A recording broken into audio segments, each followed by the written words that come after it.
I've been a target individual for 10 to 11 years with the possibility of being a target individual before that. Going through this program for that amount of time, it wasn't until about 6 years in I started to, pay. Now that I wasn't doing this before, but I started to pay even more attention to my surroundings. I started to be more alert. I started to find out what was actually going on. I explained that this started off with me realizing that there was local law enforcement that was following me around. And it would be very strange. Like, take for say, I'd be in one city, and it's one thing if you see local law enforcement following you around in that city, but then if you leave that same city and go to another one, you will see law enforcement from that city follow you to the other city that you go to. So when they do stuff like that, it's codes and subliminal messages that the perpetrators in this gang stalking program give off to their targets. This is literally taking me back to probably somewhere around, anywhere from 8 to 11 years back, people. I'm telling you that I'm seeing these things. I'm seeing these things and I'm wondering to myself, I don't know what is going on right now. I know that I'm not crazy because, every time when I look out my window, I see a cop car.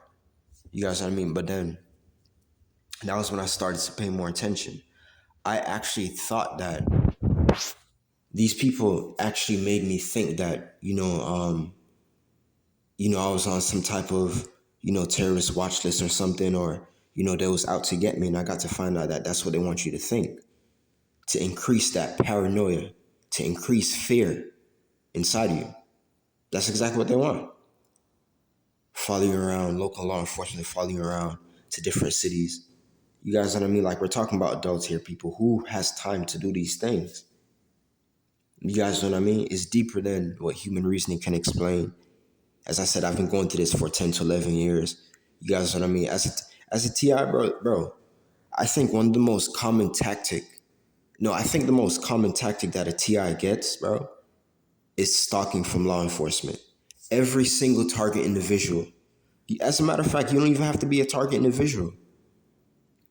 You guys know what I mean? Because we all know that there's levels to this thing.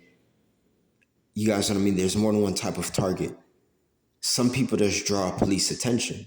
So of course you know that a TI is my point.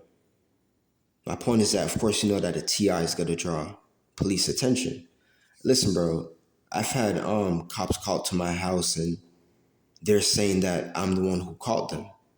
They're not saying that I called them, but they say my name. Oh, this person called the police, and obviously I didn't call the cops, but they use my name.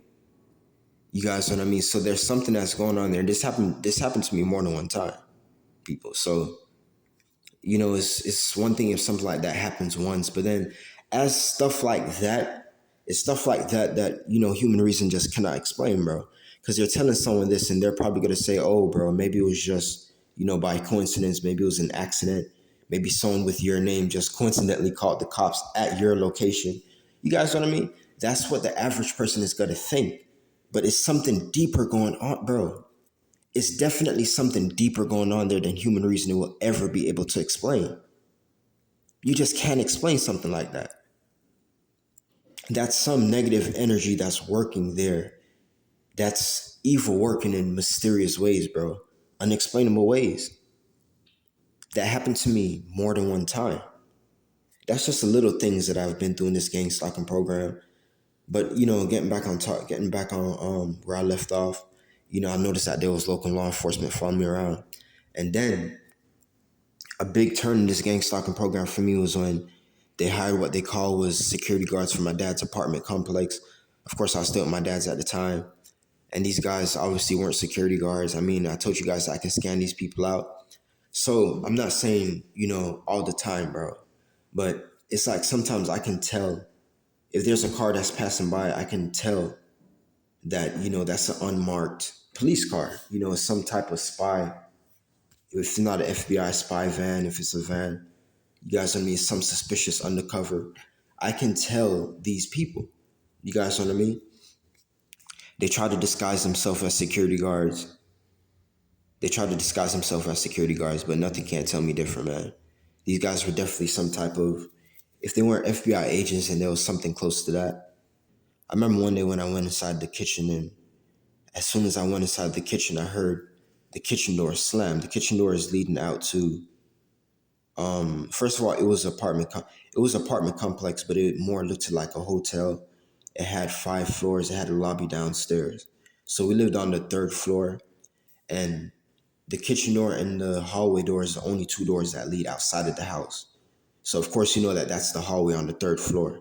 So when I went inside of the kitchen, I heard the door slam. I'm like, instantly I got scared, and I'm like, bro, I know I'm not tripping. I know I'm not crazy.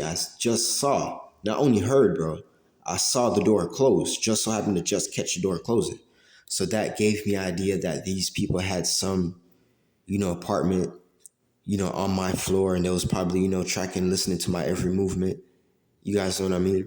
So to make a long story short, I got tired of the harassment that I was getting at my dad's place, and I ended up moving to my grandmother's house, and nothing changed, people. Um, I'm just asking for you guys' love, you guys' trust, and you guys' support to stay tuned for part 2. This is Detective Dashier speaking, people.